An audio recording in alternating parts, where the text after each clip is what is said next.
만물의 마지막이 가까웠으니 그러므로 너희는 정신을 차리고 근신하여 기도하라. 무엇보다도 열심으로 서로 사랑할지니 사랑보다 죄를 덮느니라. 서로 대접하기를 원망없이 하고 각각 은사를 받은 대로 하나님의 가장 은혜를 맡은 선한 손비같이 서로 봉사하라. 만일 누가 말하려면 하나님의 말씀을 하는 것 같이 하고 누가 봉사하려면 하나님의 공부 같은 힘으로 하는 것 같이 하라. 이는 범사에 예수 그리스도로 말미암아 하나님의 영광을 받으시게 하려 함이니 그에게 영광과 권능이 세세토록 이르리라. 아멘. 주님 우리에게 말씀하여 주셔서 그 말씀을 따라 이 세상을 바르고 신실하게 살아갈 수 있는 저희가 되게 하옵소서. 세상은 갈수록 죄가 깊어져 가고 있습니다.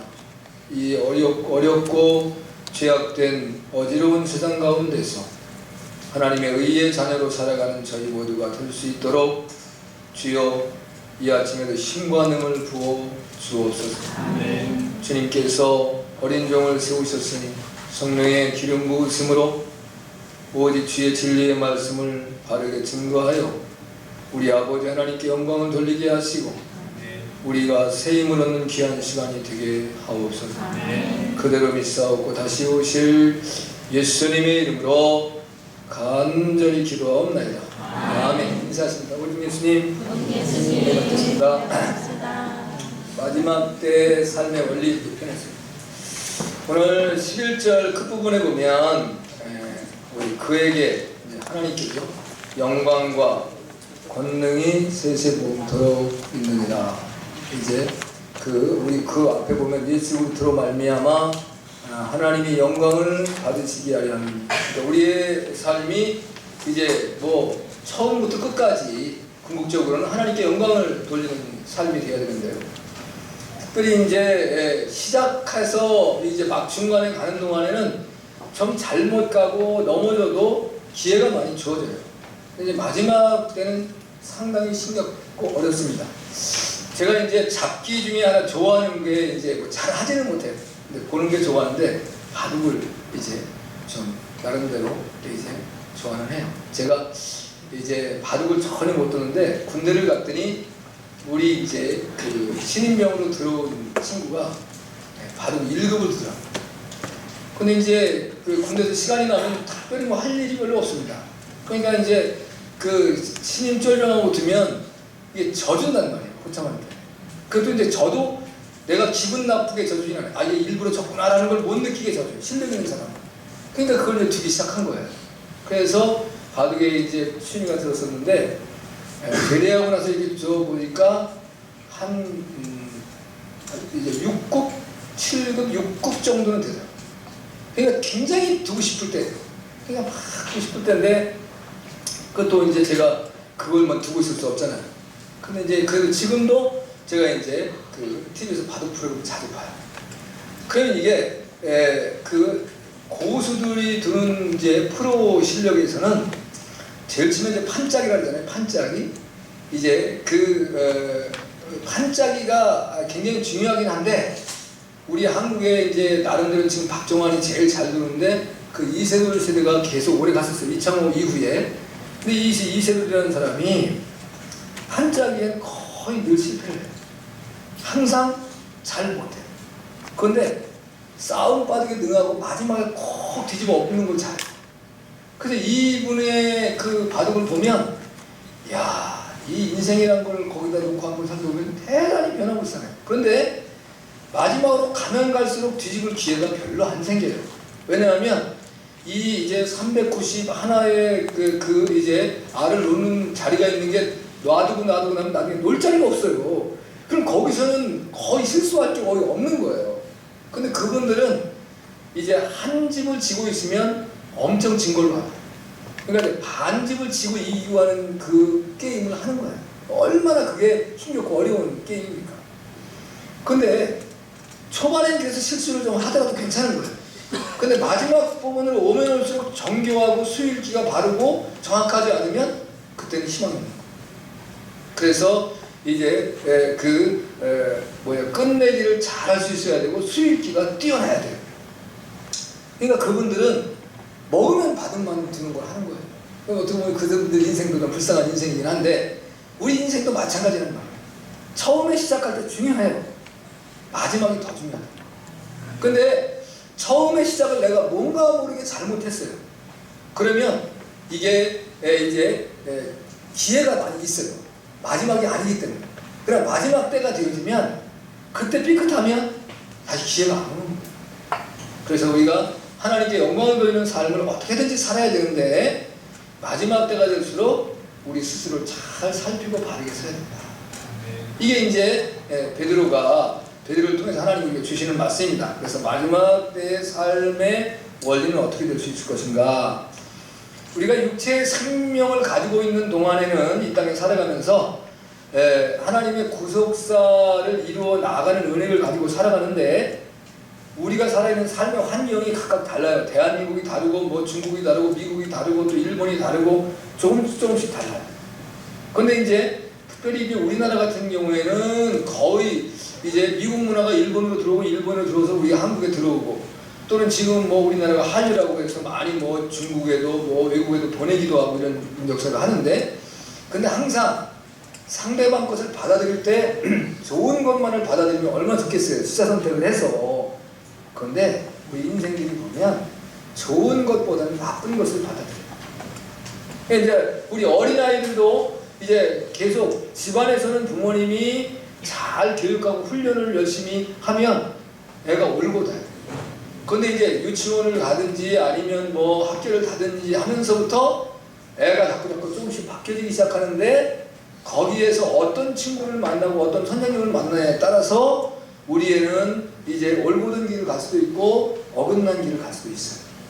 근데 그 친구들 내 마음대로 스켜지는 게 아니잖아요. 그러다 보니까 이제 전혀 욕을 하지 못하는 애들이 밖에 나가서 욕을 배워갖고 데려와서 집에서는 사용하지 않는 언어인데 자기가 처음 들어봤는데 이상한 언어니까 자기가 쓰는 거예요. 그것이 좋은 건지 나쁜지를 분별할 수 있는 실력이 없어요. 그래서 나도 모르게 내가 악한 것을 나에게 이제 습득되어지는 그러한 과정들을 거치게 된다는 거예요. 그래서 우리는 정말 깨어있지 아니하면 우리가 우리 하나님께 영광을 돌리는 이 복된 삶을 놓쳐버리기가 굉장히 쉽다는 거예요. 세상이 너는 하나님의 백성이니까 너는 말에나 행실에나 생각에 오직 하나님께 영광을 돌려라고 우리를 도와주지 않는다는 거예요. 어떻게 하든지 내가 하나님께 영광을 돌리지 못하도록 악한 마귀가 사람들을 통해서 우리를 시험하고 또는 우리를 그렇게 위협하기도 하고 유혹하기도 한다는 거예요. 그래서 우리가 이제 주님께서는 베드로 전서에서 굉장히 강조하는 것은 고난입니다. 고난이 우리에게 유익이 된다. 육체의 고난이에요. 우리가 육체의 고난이 오면 우리가 죄를 그칠 수 있는 기회가 된다는 거예요. 왜? 내가 고통스러우니까 자꾸 하나님을 찾는다는 거예요. 옛날에 우리 아버님이 아프시면 이제 끙끙 앓으시는데도 아이고 어머니를 찾더라고.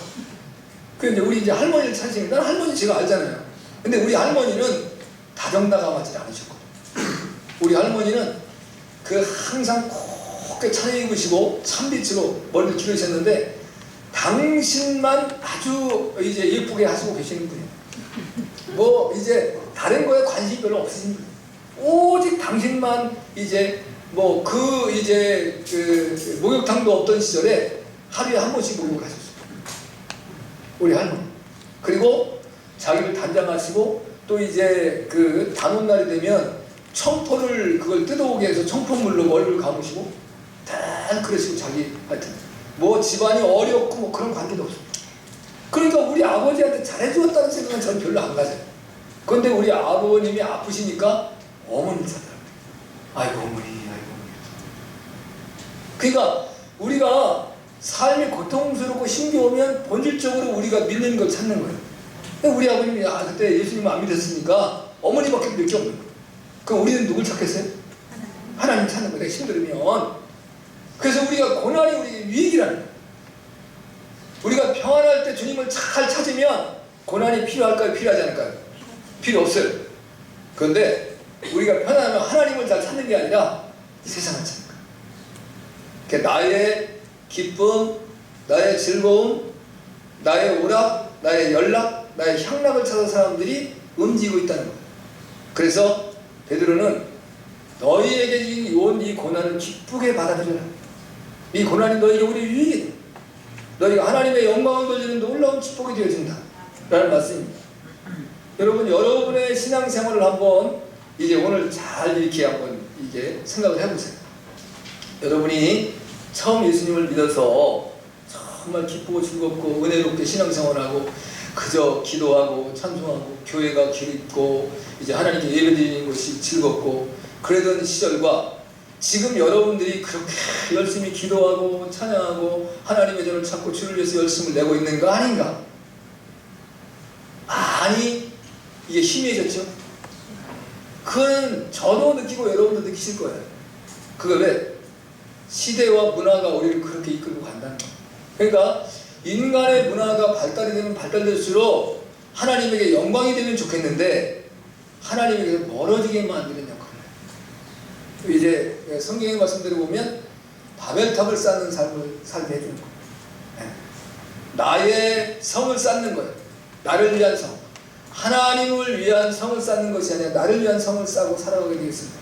그래서 이제 이번 성탄 자리에 왔지만 오늘 제가 베드로 전서 4장 7절의 실제의 말씀을 선정하고 주님의 재림이 그 어느 때보다 가까워진 시기이니까 그래서 이제 마지막 때 삶의 원리는 어떻게 살아야 될까 오늘 특별하게 세 가지로 말씀을 하고 있습니다. 첫째는 보니까 정신을 차리고 근신하여 기도해야 된다 했습니다. 기도의 삶을 살라는 말씀인데요. 7절에 만물의 마지막이 가까웠으니 그러므로 너희는 정신을 차리고 근신하여 기도하라. 마지막 때는 기도하는 때라는 거예요. 세상은 기도 안 해요. 근데 우리 하나님의 백성들은 기도해야 된다. 왜? 주님을 만나야 되니까. 우리가 이제 여기 보니까 가까웠다라는 표현이 있거든요. 이제 마지막에 가까웠다라고 하는데 가까웠다라는 말 자체가 바로 앞에 와 있다는 거예요. 근데 이제 시브리의 이 가까웠다라고 하는 언어를 시브리 언어를 어디다가 쓰냐면 예수 그리스도와 그의 나라가 임하는 것에 이 말씀을 사용하고 있어요. 이제 다른 어떤 부분에도 쓸 수 있겠지만 거의 성경적으로는 가까웠다, 임하고 있다 라고 하는 것은 예수님과 예수님의 나라가 임하는 것에 대한 말씀에 이 말씀을 사용하세요. 자, 성경에 보면 마태복음 3장 2절에 보면 세례 요한이 광야에서 외치는 겁니다. 회개하라, 천국이 가까웠느니라. 이게 세례 요한이 외치죠. 그럼 이건 2000년 전에 이 말씀을 외쳤어요. 그러니까 아주 많은 사람들이 아이고 2000년 전에도 회개라고 했는데 안 오셨잖아. 근데 지금 제가 늘 말하잖아요. 하나님의 나라는 시간의 개념이 없습니다. 그래서 하나님의 나라는 하루예요. 그냥 하루. 베드로는 그걸 깨달았던 것 같아요. 그래서 하루가 천년 같고 천년이 하루 같은 이 사실을 너희가 알지 못하느냐? 이 말씀을 하고 있는 거예요. 자, 이제 우리가 살고 있는 이 지구에서는 하루는 24시간입니다. 1년은 365일입니다. 그걸 벗어날 수 없어요. 왜? 태양을 중심으로 지구가 자전하면서 공전하는 거예요. 그리고 달도 있어요. 그래서 만유인력과 더불어 이 지구에서는 그래서 하루라고 하는 날의 개념이 있는데 천국은 해와 달과 별들이 없어요. 그래서 그냥 하루 속에 천국은 영원한 거예요. 이해가 되시죠? 이게 이해가 되시면 믿음이 좋으신 거예요. 목사님들도 이해를 못해요. 그래서 아니 그게 이해가 안 되냐. 근데 이해를 못하시잖아요. 그래서 계속 얘기를 하니까 아 그런 거예요. 이렇게 얘기를 하라. 여러분 이게 이해가 확 와야 됩니다. 그러니까 하나님의 나라는 하루 속에 있는 거예요. 하나님의 나라는 우리 같이 뭐 이제 해가 떠서 지고 해는 뜨는 거 아니고 태양은 늘 그 자리에 있지만 이제 우리 지구가 돌아가는 건데 해가 뜨고 지는 개념 자체가 없는 거라는 거예요. 근데 이 세상에서는 그게 있는 거예요. 그러니까 회개하라 천국이 가까웠다라고 하는 것은 하늘나라에서 보면 그냥 그날의 그날 속에 있는 거예요. 제가 이제 여러분들이 의아하게 생각했던 것들이 있을 거예요. 예수님께서 이제 히브리서 9장에 보면 우리를 위해서 하늘 보좌에서 단번에 대제사장으로서 영원한 속죄 제사를 드렸다 했어요. 한 번에. 그렇죠? 제가 열흘이 걸렸다라고 제가 표현하잖아요. 왜 그러냐? 사도행전에 보면 예수님께서 이제 부활하시고 승천하시면서 사랑하는 제자들에게 말씀하셨습니다. 너희가 이 예루살렘을 떠나지 말고 아버지의 약속하신 것을 기다려라. 몇 날이 못 돼요. 성령에게 너희에게 임하시니 성령에게 너희에게 임하시면 너희가 권능을 받고 예루살렘과 오리도와 사마리 땅끝까지 되는 증인이 된다. 그래서 그 말을 듣고 사랑하는 제자들 120명이 뭐 원래 500의 형제가 있었으니까 나머지는 뭐 380명 어디 갔는지 모르겠어요. 하여튼 120명이 마가의 다락방에 모여서 열흘 동안 간절히 기도했는데 성령이 임하셨다 했어요. 그래서 여기서는 열흘의 기간, 우리의 기간으로서는 하나님께서 단번에 하늘에서 속죄의 제사를 드린 것이 열흘간 드린 거예요. 우리의 시간으로. 하늘에서는 한 번이지만 그 개념이라는 거예요. 시간의 개념. 그 은혜를 우리가 감사히 여기고 살아가려고. 그러니까 예수님이 하나님 앞에 우리의 속죄의 제사를 드린 것은 그냥 한 번, 하나님 제가 만 백성들의 죄를 위해서 한번 속죄를 합니다 라고 끝난 게 아니라니까. 우리가 지은 죄가 얼마나 크고도 깊습니까? 제가 늘 그랬잖아요. 내가 예수를 믿기 전에는 그 어떤 죄를 졌더라도 예수님 믿는 순간에 하나님께서 용서와 사죄의 은총을 주세요. 그 놀라운 축복이죠. 근데 이거를 잘못 이해를 해가지고 영원토록 예수님이 다 해결해 주는 거예요. 내가 죄 짓고 난 다음에 예수님만 찾으면 예수님이 그 보혈의 능력으로 죄를 또 씻어주고 또 씻어주고, 우리가 회개하면 우리의 영혼을 사해는 주세요. 근데 예수님을 믿고 나서 지은 죄는 책임이 따르는 거예요. 그 죄 책이라고 표현합니다. 그래서 내가 예수님을 믿고 난 다음에 지은 죄에는 책임이 따른다는 것을 늘 인정해요. 내가 하나님 회개해야 돼요. 그래 용서를 받아요. 내 영혼이 구원을 받을 수 있어요. 그런데 내가 죄 짓고 나서 하나님 앞에 회개에 따라서 그 죄가 끝난 게 아니라니까요. 그 죄의 대가는 어떻게든 지불을 해야 돼요. 아멘 또 안 하시네. 근데 이게 우리가 이 시대에 성도들이 다 그것에 헷갈리기 때문에 어떻게 하면 쉬운 방법으로 예수님 믿고 구원받을 수 있을까 이 생각을 하잖아요. 구원을 받는 방법이 여러 가지가 있다면 여러분 쉬운 걸 택하시겠어요? 어려운 걸 택하시겠어요? 쉬운 걸 택하세요. 그러니까 그것은 성경에서 그렇게 말하고 있지는 않은데도 불구하고 이 하나님의 말씀을 잘못 이해하고 이제 해석한 분들이 전해주는 그 말에 따라서 이렇게 구원받는 방법도 있는데 왜 이렇게 힘들게 구원을 받아야 돼? 라는 생각을 갖는 거예요. 제가 늘 말하지만 예수님을 믿기 전에 지은 죄는 믿으면서 용서를 받는 거예요. 근데 믿고 난 다음에 죄는 그거는 우리가 그 죄에 대한 대가를 지불해야 되는 거예요. 근데 용서를 안 해준다는 거 아니에요. 영혼을 용서하세요. 제 대표적인 것이 다윗이에요. 다윗의 삶에 그 고난과 아픔과 고통이 얼마나 심했습니까? 여러분이 그래서 우리가 내가 어떻게든지 예수님 믿고 난 다음에는 정욕을 이기기 위해 죄를 짓지 않기 위해서 깨어 기도해야 되고 몸부림쳐야 되고 주의 말씀에 붙들리는 바가 되야 됩니다. 할렐루야. 아멘. 그러기 위해서 기도해야 되는 거예요. 아멘. 기도 안 하면 죄가 죄인지를 모른다니까요. 나중에는 죄가 죄를 삼키고 죄가 나를 삼켜버려요. 그리고 난 다음에는 이제 죄를 죄로 여기지 않는 거예요. 죄에 대해 담대. 처음에는 이제 내가 예수님을 알고 나고 하나님을 알고 난 후에 죄를 조그만 거 죄를 짓고 난 다음에 막 가슴이 콩당콩당 뛰고 막 불안하고 두려워서 살 수가 없어. 이거 어떻게 해야 돼? 어떻게 해야 돼? 이거 큰일 났어. 그러는데 이게 며칠이 지나도 그것도 없어요. 뭐 나에게 어떤 이상한 일이 생기고 내가 이제 죄를 졌으니까 뭘 이제 벌이나 뭐가 와야 될 것 같은데 안 오니까 그 다음부터는 괜찮은가 보네? 그러니까 그런 데는 이제 앞으로는 뭐 생각도 안 해요. 이까진 것쯤이야. 그러면 죄가 더 깊어가요. 그럼 점점 죄를 더 크게 지어나가는 그런 상태까지 돼요. 그 다음에는 죄를 짓고 난 다음에 어떻게 하면 합리화시키는 거예요. 죄를 합리화시키는 거예요. 상황이 그렇기 때문에 시대가 이래서 어쩔 수 없어서 성경은 어쩔 수 없다는 게 통하지 않습니다. 근데 우리는 그렇게 얘기를 하고 살아가는 거예요. 그냥 깨어있어야 된다. 여기 이제 또 마가복음 1장 15절에서는 이제 이건 세례 요한이 잡힌 후에 예수님께서 한 말씀입니다. 하나님의 나라가 가까웠으니 회개하고 복음을 믿으라 이렇게 말씀하십니다. 누가복음 10장 9절에는 예수님께서 12제자를 세상에 보내시면서 하나님의 나라가 너희에게 가까이 왔다라는 말씀을 하십니다. 이제 로마서 13장 10절에서는 밤이 깊고 낮이 가까웠으니, 예, 낮은 하나님의 나라에 대한 표현입니다. 밤은 어두움에 죄가 다스리는 세상입니다. 낮은 주님이 통치하는 그러한 세상을 말하는 겁니다. 히브리서 10장 25절에서는 그날이 가까움을 볼수록 더욱 모여 주의 백성들이 열심을 내라. 하나님의 나라가 임하는 주님이 재림하시는 날이 가까울수록 모이기를 심쓰라는 거예요. 그런데 어떻게 해요? 지금 모이기를 자꾸 피하는 시대예요. 그래서 사이비 집단들이 우리 기독교를 가지고 자꾸 비아냥을 걸 때 뭐냐면, 정말 정통 기독교가 바른 믿음과 신앙 가운데 있으면 가난한 성도가 많겠냐는 거예요. 가난한 성도가 뭔지 알죠? 교회는 안 나가고 집에서 이제 그 영상을 보고 예배를 드리는 사람들이 늘어난다는 거예요. 그러니까 이건 제가 볼 때는 나중에 하나님 앞에 아주 책망을 많이 받을 사람이 누구냐 하면 영상 예배를 시작한 사람일 거예요. 제가 볼 때. 왜냐면 그것이 습관화가 된 거예요. 예, 그냥 보고 그냥 그걸로 즐기고. 그 미국에서부터 시작됐거든요.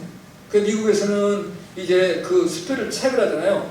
그래서 그 전도자들이 나와서 방송으로 이제 그 예배하는 그 신앙을 보고 은혜를 받아서 그 시간이 지나면 자기 마음이 바뀔까봐 바로 수표에다 체크를 해서 보냈다는 거 아니에요. 근데 나중에 그 사람이 이제 부정적이고 잘못된 걸 알고 난 다음에 땅을 치고 이제 그 후회에 소용이 없는 거예요. 그러니까 영상의 예배는 하나님이 기뻐하는 게 아니에요. 하나님 우리의 인격체로서 우리가 뭘로 드려야 돼요? 산 제물. 산 제물로 드리기 위해서는 내가 정결한 마음을 가지고 친히 내 몸을 가지고 주님께 나와서 드리는 예배가 돼야 되죠. 그러니까 여러분 집에서 만약에 예배를 그 영상으로 본다면 어떻게 할 수 있겠어요? 내가 제일 편안한 자세로.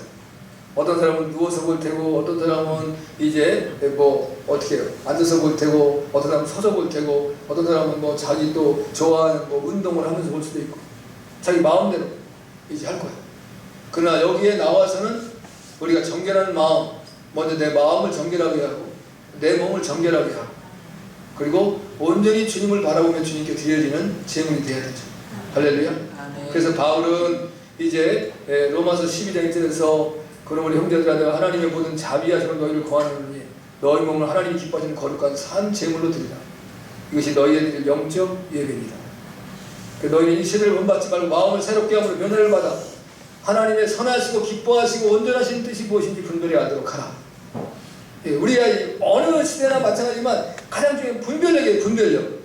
분별력이 없으니까 사람들이 저 사람이 좋아하니까 내가 저 사람 좋아하는데 그 사람이 원하는 대로 나 따라가면 되겠지. 내가 하나님을 향해서 바라보는 개념이 없는 거예요. 그러니까 그냥 이제 좌로 우로 그냥 움직여지는 걸 따라가는 거예요. 내가 어떻게 하면 하나님이 기뻐하시는 삶으로 나를 데릴까라고 하는 그것에 대한 개념이 없는 거예요. 그 예배 드렸네? 오늘도 그리고 끝나는 거죠. 큰일 난다는 거예요. 성도가 주님을 기다리는 자세는 어떻게 해야 되느냐? 오늘 크게 두 가지만. 정신을 차려야 된다 했습니다. 여기가 정신을 차리고, 이 정신을 차려야 한다는 말씀을 이제 그 원문을 살펴봤더니 자제심을 갖는 거예요. 내가 절제하고 내가 내 생각대로 내 마음대로 내 뜻대로 해서는 안 된다는 거예요. 그 다음에 냉정하라는 거예요. 정신을 차리는 건 냉정해야 돼요. 냉정하게 판단해서 이것이 옳고 그름에 대한 분명한 기준이 있어야 돼요. 우리가 이제 많은 사람들이 공사를 구분을 못해서 이렇게 공인들이 이제 문제를 일으켜내는 일들이 있지 않습니까? 특별히 이제 물질의 문제인데 이게 공공의 돈인지 내 돈인지 이게 저희가 안 가는 거예요. 그래서 공금을 어떻게 한다래요? 유용한다래요. 공금을 유용하는 거예요. 그러니까 이제 특별히 이제 기업을 운영하시는 분들이 큰 기업체가 되고 났는데 그 기업에 있는 돈이 그냥 내 개인의 금고 같이 해갖고 그거 가지고 막 쓰는 거예요. 우리나라 어떤 전직 대통령도 그랬다잖아요. 제가 직접은 못 들었기 때문에 이제 전해 들은 말인데 나라의 예산을 쓰고 그의 돈이 남았답니다. 그랬더니 이제 불러갖고 그래도 총리한테 그 돈 남은 거 놔주면 안 되겠냐. 이런 사회, 이런 사람들이 존재되는 것은 심각합니다. 공사는 구분이 있어요. 그러니까 우리가 일본이라는 나라를 말할 때 일본이 우리 대한민국보다 철천지원 36년 동안 우리를 강점하고 우리의 이제 그 화물을 이제 시해하기도 하고 그 다음에 고종에게 얼마나 그리고 우리 백성들에게 얼마나 해악을 끼쳤습니까? 그렇지만 일본에는 개인은 가난한 사람, 국가는 부유하고 우리나라는 어떻게 해요? 나라는 빚이 투성인데 개인은 부자.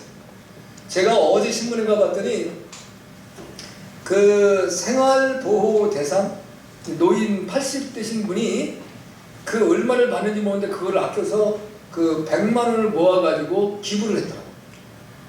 그런데 그 한 달에 1년에 연봉이 1억이 넘는 이제 변호사 이런 사람들은 그 세금을 안 해요. 세금. 그래서 3,333명인가를 공개를 이제 하겠다라고 신문에 언급을 하더라고요.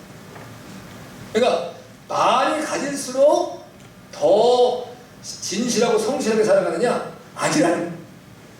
적게 가진 사람이 더 법을 지키려고 애를 쓰고 다른 사람에 대한 배려심과 사랑이 깊다는 거예요. 아, 이게 우리 가슴을 서늘하게 하잖아요. 왜 우리나라에는 저크버그 같은 사람이 안 나오냐? 그 말들을 계속 하잖아요. 제가 저크버그 얘기하잖아요. 자기 재산의 99% 그게 얼마나 했어요 제가? 52조 원. 52조 원을 이제 기부하는 거예요. 여러분 한번 상상을 해보세요. 아니 그거 이제 52조 원 기부했으니까 이제 그 자기 1%도 얼마겠어요? 그거 이제 뭐 1%만 돼도 엄청난 돈이 되겠죠. 근데 많이 가진 사람일수록 더 가지고 악한 마귀가 우리 하나님의 백성을 유혹하는 데서 이제 우리를 어떻게 만드냐면 99의 노예로 만들려고 한대요. 99의 노예. 혹시 들어보셨어요? 못 들어보셨죠? 네. 오늘 들으세요. 어느 나라에 한 왕이 있었는데 자기 이제 음식을 만들어주는 그 주방에서 일하는 그걸 뭐라 그래요? 그 이제 음식 만드는 요리사가 그 음식을 만들면 너무 행복해 보이게 되는 거예요. 그래서 왕이 불러들었대요. 야, 너 행복하냐? 네, 행복합니다. 너 돈이 얼마나 있냐? 돈 없는데요? 그럼 왜 행복하냐? 저는 사랑하는 아내가 있고 자녀가 있는데 그리고 내가 이제 이 일하고 있으니까 나는 이 일을 열심히 해서 내 사랑하는 아내와 자녀와 먹고 사는 게 너무너무 행복합니다. 왕이 너무 이게 놀라면 충격을 입은 거예요. 자기는 행복하지 않은데. 그래서 이제 큰 이제 현임을 불러서 질문했다. 아니, 저렇게 가진 것도 없는 우리 요리사가 행복하다고 하는데 저가 정말 어떤 거냐? 했더니 왕이요. 그 사람이 정말 행복한가 안 행복한가를 제가 이제 알려드릴 테니까 제 뜻대로 하겠습니까? 그러니까 자네가 말을 하면 따르지. 그랬더니 은화 99개를 주세요. 금화 99개를 주세요. 그 왕이 이제 그 주방 요리사를 불러가지고 그 다음 날에 야, 너 너무 행복해 보여서 내가 선물을 주겠다. 그리고 그 말을 99개를 줬는데 이게 보니까 아 이게 하나가 어떻게 비었나? 잘못 줬나? 100개를 줘야지 99개를 주지? 그래가지고 저는 아무리 찾아봐도 99개밖에 안 돼. 100개를 채워야 되는데 한 개가 모자란 거예요. 그래서 그날부터 이게 내가 열심히 일해가지고 100개를 채워야 되겠구나. 이 요리사가. 그래고 이제 그 근심에 빠져있는데 집에 갔는데 자기를 깨우지 않아가지고 자기가 늦잠을 잔 거예요. 일어나서 열심히 빨리 일해갖고 그 하나를 채워야 되는데 그때부터는 사랑스러운 아내가 아내한테 당신 뭐하냐고 날 깨우지도 않았냐, 애들이 떠드니까 떠든다고 성질을 내고 완전히 그 왕이 자기를 지켜보고 있는 걸 모르는 거예요. 자기가 너무 행복해 보이는 거기 때문에 이제 금화 99개를 줬는데 이게 전혀 없었을 때와 다르게 내게 재물과 재산이 있으니까 그것을 더 많이 채우기 위해서 인간은 행복해지지 않더라고요. 그래서 악한 마귀는 우리를 99의 노예로 만든다. 그러니까 여러분의 그 이제 욕망이 어느 쯤 되면 채워질 것 같아요. 끝이 없는 욕망. 이 세상의 욕망은 끝이 없습니다. 근데 우리는 이 세상의 것과는 좋게 비교할 수 없는 하늘에 올라온 축복들을 우리에게 주신 거예요. 할렐루야. 그러니까 세상에서 하나님 우리에게 부의 재물을 능을 주셔서 재물을 주시면 감사받거니와, 그러나 늘 말하면서 제가 말씀드리지만 재물이 있었을 때는 재물을 바르게 사용해야 될 만한 책임이 필요합니다. 내가 재물을 바르게 사용하지 못하면 하나님이 그 재물을 바르게 사용하지 못한 것에 대한 또 나에게 대한 책망이 오는 겁니다. 마태복음 25장에서도 한 달란트 받은 자에게 한 달란트가 우리가 볼 때는 한 달란트 별거 아닌데 그 당시에는 그 1억이 넘는 엄청난 돈이에요.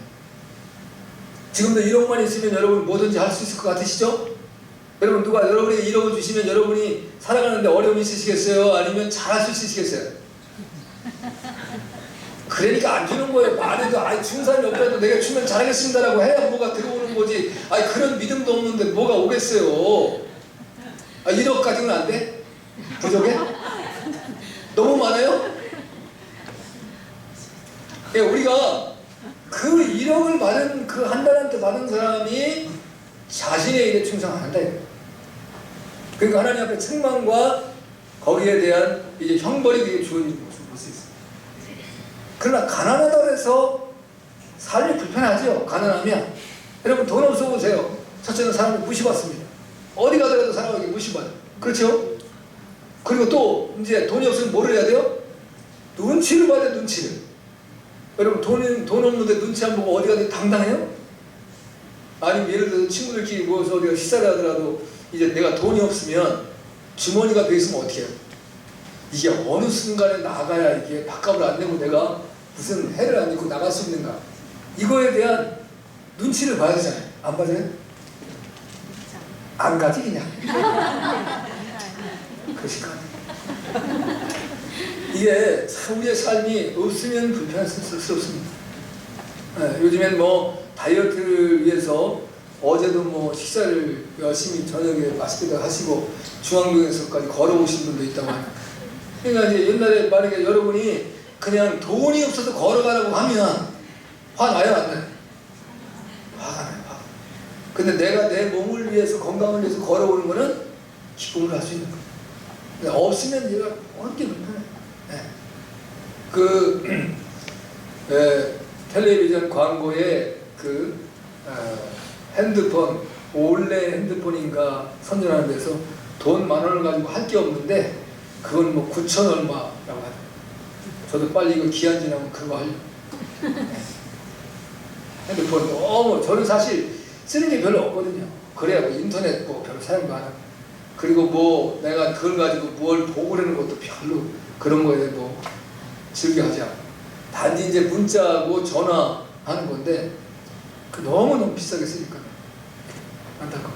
그 이제 동료 목사 아들 때문에 그거 해줘가지고 이게 내가 얼마큼 고난을 받는지 괜히 쓸데없이 돈이 술술술 새냐고. 자, 아무튼 이제 정신을 차려야 되는 겁니다. 그 다음에 두 번째는 근신해야 된다고 했습니다. 근신. 근신이라는 말은 절제하라는 거예요. 내 삶을 절제하는 삶을 살아야 돼요. 마지막 때일 수. 여러분, 예? 그 세상은 자꾸 뭐라 그래요? 소비가 미덕인 걸 자꾸 선전을 해요. 그냥 쓰라는 거예요. 여러분, 카드가 얼마나 유용합니까? 한번 찍히면 끝이에요. 이건 뭐 거기에다가 무슨 이유를 안 걸어요. 예를 들어 카드가 내가 이제 불량이 돼가지고 정지가 되기 전에는 그냥 찍 긁으면 끝이야. 세상에 그렇게 편할 수가 없어. 근데 그건 절제하는 삶이야. 그래서 정말 절제를 할 수 있는 사람은 거의 카드를 잘 안 씁니다. 그리고 현찰을 쓰는 거예요. 여러분 주변에도 누군가 저 사람은 왜 이렇게 불편하게 자꾸 현찰을 쓰지? 그 사람은 나름대로 삶을 절제하는 사람. 그렇지 않으면 막 하는 거예요. 예를 들어 내가 마트를 갔는데 내가 목록을 적어가지 아니한 사람은 괜히 쓸데없는 것만 잔뜩 사. 그럼 나중에 보면 살라고 하는 걸 빼먹었네? 왜? 이게 절제가 안 돼서. 제가 언제 한번 봤더니 그 대한민국 사람 안에서 감사한데 대한민국에 그런 사람 없겠습니까? 중국의 어떤 사람인데 그 중국 분이신데 주부신데 이게 그 인터넷 쇼핑 그 뭐라 그러지? 홈쇼핑. 홈쇼핑에 중독이 되셨는데 방 하나로 가득해. 이게 거기서 왜 그 홈쇼핑하는 그 뭐예요? 그 호스트라나? 호스트라네? 그 여자들은 호스티스라네? 하여튼 그 이제 예? 여자는 뭐라래? 호스트는 원래 남자라 해야 되는데 여자를 또 호스트라고 그러네. 그러니까 그 쇼 호스트가 아닌데 이게 마감 직접 막 이런 걸 하면서 사람들이 긴장감을 막 주는 멘트를 막 날려요. 그러면 그런 것에 이거 내가 이게 놓치면 어떻게 되나? 이러면 딴 사람은 다 하고 나는 뺏기는 것 같아서 그때 빨리 체크하는 거예요. 그래가지고 싸놨는데 박스를 뜯지도 않는 게 방 하나 가득 채우고 있는 거예요. 그래서 이야, 그 중독이라는 게 그렇게 무서워. 우리의 절제하지 못하는 삶은 심각한 상태입니다. 그런데 또 하나가 중요한 문제가 있어요. 이게 근신한다라고 할 때는 금주를 얘기하는 거예요. 이게 우리가 이제 근신하는 삶을 사는데 술 취하면 큰일 납니다. 술을 멀리 해야 된다는 거예요. 술은 우리의 정신을 혼미하게 만들죠. 성경은 하나님의 거룩한 백성들은 정결하게 살라. 우리의 몸이 뭐라 그랬어요? 하나님의 성령이 거하시는 성령의 전이래. 근데 요즘에는 젊은이들이 이제 이 기독교인들도 술을 뭐 그렇게 꺼리지 않는 문화로 가고 있어요. 큰일 납니다. 하나님의 말씀이 이전에는 괜찮고 지금은 허락이 됩니까? 아니, 하나님의 말씀은 세상이 없어도 하나님의 말씀 변하지 않는다 했어요. 문화가 바뀌어도, 세상이 바뀌고 시대가 바뀌어도 하나님의 말씀은 그대로입니다. 할렐루야. 네. 그래서 여러분들이 절대로 술 드시면 안 됩니다. 마지막에 가까우면 혹이라도 술을 어쩔 수 없는 상황에서 입에 댔어도 마지막에 되면 끊으세요. 아멘 안 하시는. 다 안 드시니까 아멘 안 하시는 거죠. 네. 그리고 술 취한 사람들 한번 보세요. 얼마나 방탕한 삶을 살아요. 성경에도 허랑방탕했다는 표현이 있어요. 그리고 결국은 괴이한 일을 당한다. 잠언서 괴이한 건 뭐냐면요, 놀라운 일, 무서운 일을 당한다. 근데 내 아들이 굉장히 성실해요. 근데 아비가 술에 인박해가지고 술 중독이 돼가지고 사는 사람의 자녀가 하나님께 버림을 받는다. 이해가 안 돼. 내 아들 성실하고 정직한데. 근데 하나님께서 그걸 밀어내시는 거예요. 그러니까 내 자녀에게까지 영향을 미치는 게 술입니다. 술은 2대까지의 심판에 이제 결론을 닫아요. 에스겔서에 보면 자기 죄는 자기만 감당을 하는데 술은 그렇지 않다. 기도했을 때 우리가 뭐 어떻게 기도해야 되냐? 지혜를 구하는 기도를 해야 돼요. 아멘? 근데 지혜를 구하면 지혜를 주세요. 왜냐하면 우리가 기본적으로 성도가 하나님께 기도할 때 그 이제 어떤 건 주시고 어떤 건 안 주시는 게 있어요. 그런데 지혜를 구할 때는 다 주십니다. 왜냐하면 우리가 지혜를 구할 때 하나님이 주시는 참된 지혜는 허황된 욕심에 빠지지 않게 하십니다. 근데 우리가 기본적으로 이제 기도할 때 어떤 문제를 해결해 주세요, 또 내가 이런 것을 내게 주세요라는 기도를 많이 드리지, 하나님 내가 어떻게 살아야 하나님을 영화롭게 할 수 있겠습니까? 하나님께 영광 되는 삶을 살 수 있겠습니까? 라는 기도를 거의 안 해요. 그러시죠? 기도를 전혀 안 하시나 보네. 잘 모르시네. 거의 그렇습니다. 거의. 이제 내가 어떻게든지 내 입신양명을 하고 내가 잘 되고 내 자녀들이 잘 되고 내 가정이 잘 되고 여기에다 초점이 거의 맞춰져 있어요. 어떻게 하면 하나님을 영화롭게 하고 하나님께 영광을 돌릴 수 있겠습니까? 하나님 내게 지혜를 주셔서 내가 어떤 환경과 어떤 여건을 만나더라도 바른 판단력을 가지고 바르게 결정할 수 있는 지혜를 주세요라고 하는 기도를 거의 안 합니다. 근데 하나님이 우리가 지혜를 구할 지혜를 주시는 거예요. 왜냐하면 하나님의 지혜는 우리의 욕망에 사로잡히지 않게 해주는 거예요. 근데 우리의 기도는 거의 내 욕심과 내 욕망에 따라 구할 때가 너무 많습니다. 그런데 그럼에도 불구하고 기도를 안 하는 사람도 있어요. 근데 기도 안 한다고 하는 사람들에게 물어보면 가장 이제 구실이 제일 큰 구실이 뭡니까? 바빠서 기도할 시간이 없는 거예요. 세상이 나를 뺑뺑이 돌려가지고 내가 너무 피곤하고 기도할 시간을 안 주네. 이게 그렇게 말씀하시죠? 근데 우리의 믿음의 선주였던 마틴 루터는 이제 하루에 6시간 잠을 자던 것을 3시간으로 줄였다래요. 너무 바빠서. 잠을 잘 수가 없는 거예요. 하나님 것을. 그런데 그 바쁜 가운데 뭐냐면 기도를 2시간, 3시간을 늘렸대. 그럼 우리가 이게 어떻게 이해가 되는 거예요? 이게 말이 안 맞는 말 같잖아. 내가 애를 쓰고 힘을 써서 이제 땀 흘리고 수고하는 것보다 하나님이 지혜를 주시는 게 훨씬 유용하다는 거예요. 아멘. 아멘. 그래서 마지막 때가 되면 더 열심히 기도하셔야 됩니다. 여러분. 여러분이 깨어 기도할 수 있기를 주님으로 축복합니다. 아멘. 두 번째는 열심으로 서로 사랑해야 된다고 말씀하셨습니다. 8절에 보니까 무엇보다도 열심으로 서로 사랑할지 사랑은 허다한 죄를 덮느니라. 개인적으로는 마지막 때가 되면 기도하는 삶을 사셔야 돼요. 이제 이 사랑의 삶은 상호적인 거예요. 상호적인 거. 내가 짝사랑하시면 서로 사랑해요. 그러니까 이제 나는 열심히 사랑하는데 상대방은 사랑을 받아먹으려고만 하면 이거 무슨 반드시 문제 생깁니다. 그러니까 여러분 서로 사랑하셔야 돼요. 아멘. 사랑이라는 것이 뭐냐면 한 번 약속한 것을 절대로 변개치 않는 거. 내가 약속은 꼭 지키는 겁니다. 그 다음에 내 희생을 감수하면서까지라도 형제를 보살펴는 거예요. 그러니까 내가 희생하지 아니하고는 사랑이 나타날 수가 없어요. 사랑에는 반드시 희생이 따르는 겁니다. 아멘. 물질의 희생, 시간의 희생, 그 다음에 애쓰고 힘쓰는 희생이 있어야 돼요. 그래서 사랑 못합니다. 사랑한다는 건 만만하게 생각, 말로만 사랑해 사랑해. 그게 뭔 사랑? 어떻게 사랑한다는 거예요? 그러니까 이제 야고보 선지자 말이잖아요. 배고픈 자에게 야 배불러. 너 왜 배고프냐? 빨리 먹으면 되지. 아유 먹을 게 있어야지 먹지. 예? 그러면 안 된다는 거예요. 배고픈 자에게는 먹을 걸 줘야 그가 배부를 수 있다는 거예요. 그럼 어떻게 되겠습니까? 내 것을 쪼개서 나눠줘야 저 사람의 배가 부를 수 있는 겁니다. 마지막 때가 돌려보십시오. 이제 요한계시록에 보면 식량 문제로 지구의 3분의 1이 죽습니다. 그때 이제 그 성경에서는 예레미야서, 이사야서 그 9장 20절, 9장 20절이 맞나요? 9장 20절인가 봅니다. 얼마나 심각하냐면 이제 예레미야 애가서하고 이렇게 보면 4장에 보면 나중에 먹을 게 없으면 자녀를 잡아봅니다. 자녀.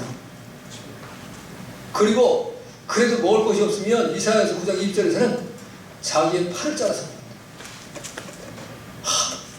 이게 세상에 얼마나 두렵고 떠들는 일입니까?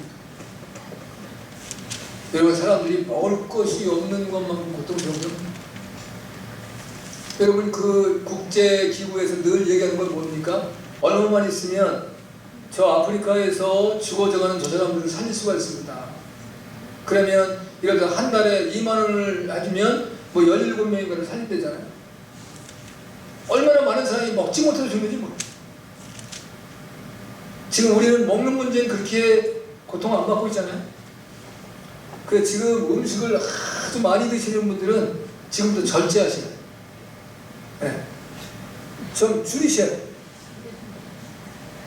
이게요, 그때가 돼가지고 주어지지 않습니다. 사랑은 희생입니다. 그 다음에 상대방이 원하는 것을 거절치 아니하는 것. 모든 것을 완벽하게 책임져 주겠다는 마음과 생각을 가지고 살아가는 겁니다. 형제를 대신하여 죽고자 하는 마음까지 갖는 것. 그게 사랑입니다. 근데 여기 보니까 뜨겁게 사랑해라 했어요.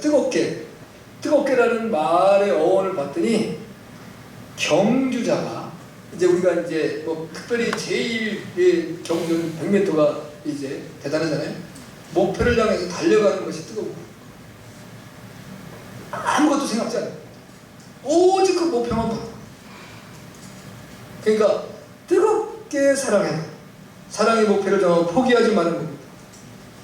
사랑은 성경이 우리에게 하나님의 백성이 가르쳐주는 그 가르침 중에 핵심이 사랑입니다. 예수님은 먼저 내 마음을 다하고 뜻을 다하고 힘을 다하고 목숨을 다하고 주너의 하나님을 사랑하라. 이게 첫째가 되는 계명이다. 둘째는 내 이웃을 내 몸같이 사랑하라. 어떤 사람은 난 나도 사랑하지 않는데요. 그건 심각한 사람입니다. 기본적으로 자기를 먼저 사랑해야 해요. 내가 못났어도 괜찮아요. 내가 배운 게 없어도 괜찮아요. 내가 가진 게 없어도 괜찮아요.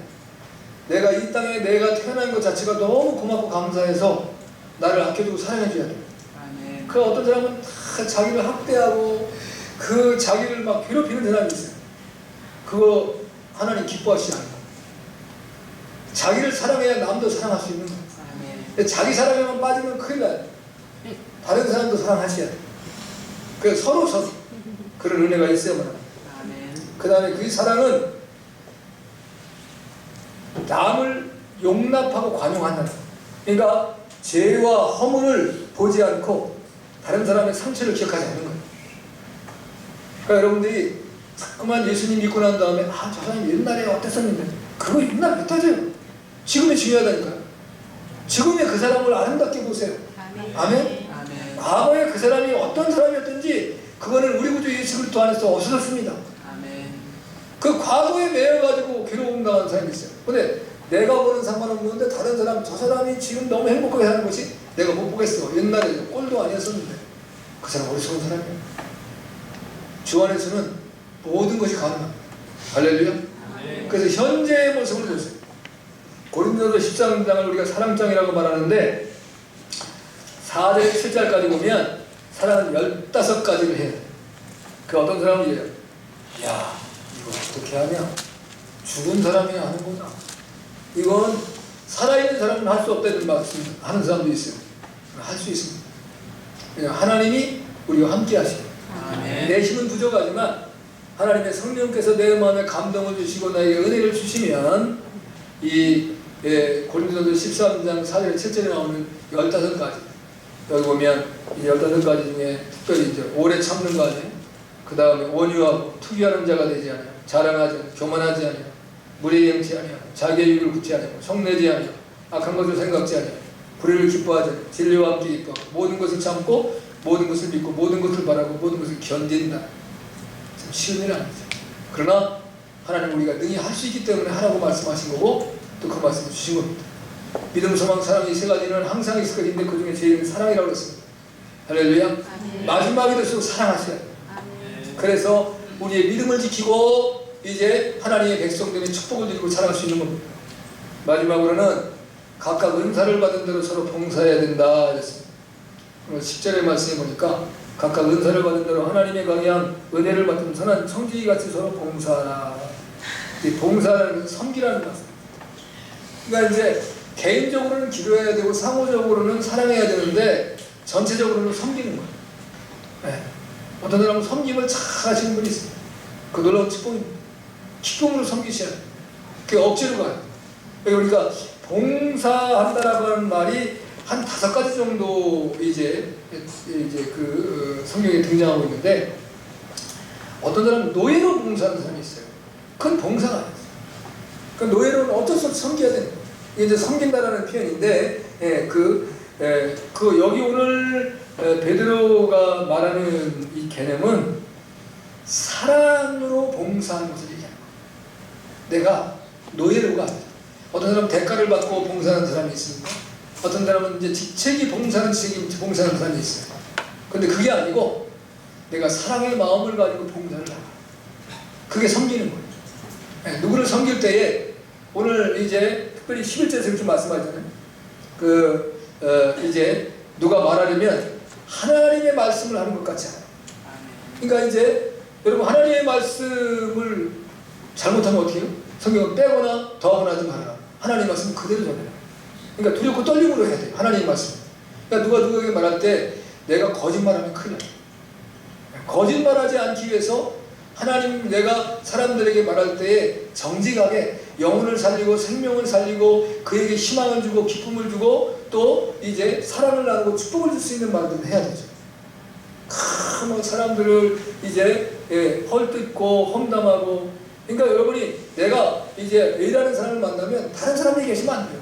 둘 얘기만 해야 돼요. 둘 얘기만. 그분에 대해 칭찬해주고 이제 그분과 어떻게 살아가서 살면 문제. 근데 공연히 모여가지고 여기 있지도 않은 사람 얘기를 해가지고 그 사람은 막 이제 엎었다가 제쳤다가 맷때렸다가 뭐 거기 다 한다는 거야. 이 얘기가 안 되는 거야. 왜 그 사람 가만히 있는 사람 가지고 왜 그러냐. 네. 그럼 그건 온다는 것이야. 하나님 그걸 기뻐하시겠어요? 근데 항상 이제 남을 그렇게 안 좋게 얘기하는 것이 좋아하는 사람도 있어요. 근데 그거 빨리 버려야 돼. 그거 큰일 나요. 그 다음에 오늘 여기 보면 이제 누가 봉사하려면 하나님의 공급하시는 힘으로 하는 것 같지 않아요. 이건 뭐라고 말씀하냐면 겸손한 자세를 해라. 내가 너를 위해 봉사해주니까 너 나 알아줘야 돼. 내가 이런 사람이야. 내가 이렇게 너를 돕고 있는 사람이야. 이런 자세가 있잖아. 겸손하게 정말 나는 아무것도 아닌데 하나님께서 나에게 이 힘을 주셔서 내가 하는 겁니다. 그 여러분이 어떤 섬김을 잘하시는 분들 보면 그러시잖아요. 하나님이 하시는 거죠. 제가 뭘 하겠습니까? 하나님께 감사하세요. 이런 고백을 하는 거예요. 그 자세가 아름다워. 그렇게 봉사해야 하는 거예요. 우리가 봉사할. 근데 여기 보면 이제 뭘로 봉사하냐면 은사대로 각양 은혜를 따라 하라고 말씀하세요. 은사는 성경에 다양한 은사들이 나오는데 뭐 기본적으로 고린도전서 12장에 보면 9가지 신령한 은사가 있고 또 이제 로마서 12장 6절에 8절에 보면 이제 또 다양한 은사들이 나오고 다 이렇게 합치면 21가지 정도, 어떤 사람은 30가지, 어떤 사람은 더 된다고 하는 사람도 있어요. 그러니까 이제 특별히 로마서 12장 6절에 8절에 보면 우리에게 주신 은혜대로 각각 은사가 각각 다르니 예언이면 믿음의 분수대로, 섬기는 일이면 섬기는 일로, 가르치는 자는 가르치는 일, 권위하는 자는 권위하는 일, 구제하는 자는 성실함, 다스리는 자는 부지런함, 긍휼을 베푸는 자는 즐거움으로 할지니라. 자기가 맡은 걸 따라서 최선을 다한다. 이제 그런 마지막 때 섬기는데 어떤 자세로? 선한 청지기 같이. 선한 청지기라는 것은 뭐냐면 집을 관리하는 자예요. 내 집을. 지금 이제 이전에 우리 이전 왕조 시대 때는 마름이라고 해요. 마름. 지주가 따로 있고 마름이 있어요. 지주가 자기 청지기를 이제 마름이라고 우리는 표현했거든요. 그러면 이제 마름이 무서운 거예요. 지주는 얼굴도 못 봐. 근데 이제 소작농을 하는데 내가 올해 이제 1000평의 땅에 농사를 지었어요. 근데 이 마름한테 잘 보이지 않으면 그거를 뺏길 수가 있어. 넌 700평만 줘. 내년에 300평은 누구 김씨네 줘야 되겠구만. 내가 그 사람 믿고 있고. 그게 마름한테 잘 보이는 거예요. 마름이 무서운 거예요. 근데 그런 마름이 되면 안 된다 이거예요. 선하게. 남의 소작하는 그 사람들의 아픔과 어려움을 기억하고 그들에게서 뇌물을 받으려고 하지 말고 그들을 괴롭히지 말고 그들을 잘 다스려서 그들도 행복하고 주인도 기쁠 수 있도록 이런 청지기가 되라는 거예요. 이게 사실 쉬운 일 아닙니다. 우리가 어떻게 하든지 하나님을 기쁘시게 하고 하나님께 영광을 돌리기 위해서 내가 잘 봉사하고 섬기는 자가 되어지면 정말 이제 하나님을 섬기는 그 사람도 그리고 나에게 섬김을 받는 그 자도 하나님께 영광을 돌리고 하나님은 기뻐하고 모두가 윈윈하고 우리가 요즘에는 윈윈이라는 말을 쓰잖아요. 어떤 사람은 윈하고 어떤 사람은 루즈하면 큰일 나잖아요. 어떤 사람은 승리하는데 어떤 사람은 이제 실패하면 어떻게 했습니까? 윈하고 루즈가 맞는 거, 윈하고 파일이 맞는 거. 아무튼 이제 이게 다 같이 이기는 자가 된다. 우리 믿음의 사람들. 할렐루야. 그래서 오늘 이제 주님이 주시는 것, 이 예수님의 비유에서 최초로 나타나는 것이 선한 청지기라는 말씀인데 누가복음 14장 10절에 보면 지혜 있고 신실한 청지기라고 말씀합니다. 지혜 있는 자가 돼요. 청지기는 신실해야 돼요. 그러면 어떻게 되겠어요? 내가 섬기기 위해서도 내가 기도하고 하나님께 지혜를 구하고 내가 신실한 자가 되겠죠. 다윗이 죄를 저지르고 나단의 책망을 받을 때 시편 51편을 썼습니다. 그때 다윗이 위대한 기도를 보십시오. 하나님, 내게 정한 마음을 주시고 내 안에 정직한 마음을 주시옵소서. 하나님을 향해서만 정한 마음을 주시고 그러다 정직할 수 있고 그 다음에 나를 떠나지도 마시고 성령을 거두어가지도 마옵소서. 하나님이 나를 떠나면 나 아무것도 아니야. 이게 껍데기다 이거. 내가 일개 베들레헴의 목동물에 있던 나를 들어서 이스라엘의 군왕으로 세우신 하나님, 그 능력의 하나님이신데 그 하나님이 나를 떠나면 내가 또다시 목동보다도 못한 존재가 되지 뭐가 되겠습니까? 그거 내가 성령을 떠나갔으면 내가 뭐만 짓고 살아요? 죄만 짓고 살 것이다. 위대한 기도. 여러분 우리가 이제 마지막 때 우리의 삶을 바르게 선정하고 그 원리를 따라서 이제 내가 원리를 세우면 안 되잖아요. 하나님이 세워주신 원리란 말이에요. 베드로를 통해서 우리에게 주셨지만 첫째는 개인적으로는 기도해야 된다. 그리고 상호적으로는 사랑하라. 그리고 전체적으로는 섬기는 자가 되라. 할렐루야. 그 은혜가 저와 여러분 모두에게 넘쳐나 주시기를 주님으로 축복합니다. 아멘. 다 같이 일어나서 오늘 말씀을 가지고 주여 한번 부르고 기도합니다. 시작.